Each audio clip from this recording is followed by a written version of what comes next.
Gimana caranya seorang bocah yatim piatu tanpa nama bisa jadi penakluk paling ditakuti di muka bumi? Anak itu berdiri di tengah dinginnya angin Mongolia. Anak yang kelak akan mengguncang dunia. Menyatukan suku-suku paling liar, menguasai wilayah terbesar yang pernah dijangkau manusia.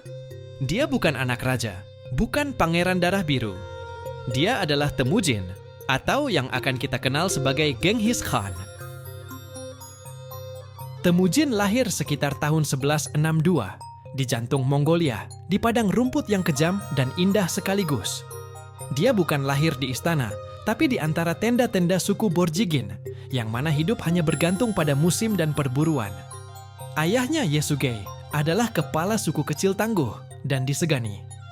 Tapi saat Temujin masih kecil, ayahnya diracun oleh musuh politiknya. Dan begitu kepala suku hilang, sukunya bubar. Ibu dan anak-anaknya ditinggalkan sendirian di stepa. Bayangin anak kecil kelaparan, nyari tulang ikan di pinggir sungai, makan akar tumbuhan buat bertahan. Bukan masa kecil ala pangeran, bukan pula dilatih jadi jenderal sejak dini.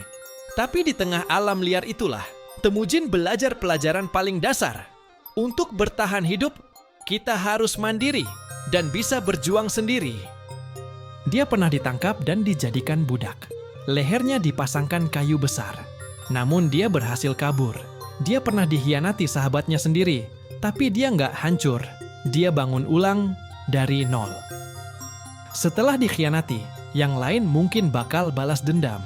Tapi Temujin malah ngajak orang-orang yang dulu ninggalin dia untuk gabung lagi. Karena dia tahu, untuk nyatuin Mongolia, dia nggak cuma butuh kekuatan, tapi juga janji. Janji bahwa kalau lo ikut dia, lo bakal diperlakukan adil. Nggak peduli lo anak petani atau keturunan bangsawan. Itu kekuatan dia. Nggak cuma tajam di medan perang, tapi tajam juga dalam membaca hati orang. Mongolia di abad ke-12 bukan lahan kosong yang tinggal disatukan. Ini padang luas yang dipenuhi puluhan suku. Masing-masing punya pemimpin, punya dendam, punya ambisi. Setiap suku hidup dengan hukum sendiri. Hari ini sekutu, besok bisa musuh. Pengkhianatan? Biasa. Kudeta? Makanan sehari-hari. Dan di tengah semua itu, Temujin berdiri. Seorang anak dari suku kecil, tanpa gelar bangsawan. Waktu dia mulai naik, banyak yang mencibir. Lawan terbesarnya, Jamukha. Saudara angkatnya sendiri, yang dulu pernah berbagi tenda, sekarang jadi rival berdarah. Jamukha didukung kaum bangsawan. Temujin diikuti orang-orang buangan. Tapi justru disitulah letak bedanya. Jamukha bawa masa lalu. Temujin bawa arah baru. Kemenangan atas Jamukha bukan sekadar balas dendam pribadi. Itu momen penting karena untuk pertama kalinya, Temujin dianggap lebih dari sekadar pemimpin suku. Dia penyatu bangsa. Banyak kepala suku mungkin ajan puas setelah kemenangan itu. Tapi Temujin nggak mikir kayak gitu. Buat dia, penyatuan itu sebagai fondasi, bukan garis akhir. Karena dia lihat sesuatu yang nggak semua orang lihat. Selama musuh-musuh di luar masih kuat, kerajaan Jin di Tiongkok, kota-kota kaya di Asia Tengah, suku-suku ganas di barat Mongolia, cuman akan jadi sasaran empuk. Maka, dia putuskan satu hal. Jangan tunggu diserang. Serang duluan. Itu awal dari kekaisaran terbesar yang pernah dunia lihat. Waktu pasukan Mongol mulai bergerak ke barat dan selatan, banyak yang bilang, ini gila, terlalu luas, terlalu asing.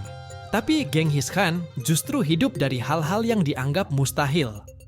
Dia ubah pasukan kecil jadi kekuatan supermobil. Disiplin, cepat, dan mematikan. Mereka bisa menempuh jarak ratusan kilometer dalam sehari lalu menyerang sebelum musuh sempat pasang strategi. Tapi kekuatan Mongol bukan cuma di panah dan kuda. Mereka punya sistem komunikasi antar pos yang bikin informasi nyampe lebih cepat dari berita. Punya jaringan mata-mata yang tahu celah tiap kota. Dan yang jarang dibahas, mereka toleran. Agama, bahasa, adat selama lo tunduk, lo boleh tetap jadi diri lo sendiri. Itu sebabnya wilayah mereka bisa luas dan nggak langsung pecah. Tapi semua itu nggak gratis. Di balik kecepatan dan strategi, ada jejak darah. Kota-kota dibakar. Genghis Khan bukan pahlawan buat semua orang. Tapi kalau lo denger nama dia, lo bakal mikir 2 kali buat ngelawan. Tahun 1206, seluruh suku berkumpul di stepa Mongolia. Di sanalah Temujin dikukuhkan sebagai Genghis Khan. Penguasa segala yang ada di bawah langit.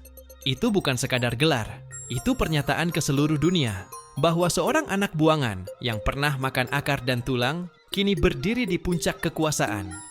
Dalam waktu singkat, peta dunia berubah. Wilayah dari Laut Kaspia sampai Laut Kuning jadi satu kekaisaran. Pasar, kota, budaya, semua terhubung lewat jalur sutra yang hidup kembali di bawah pengawasan Mongol.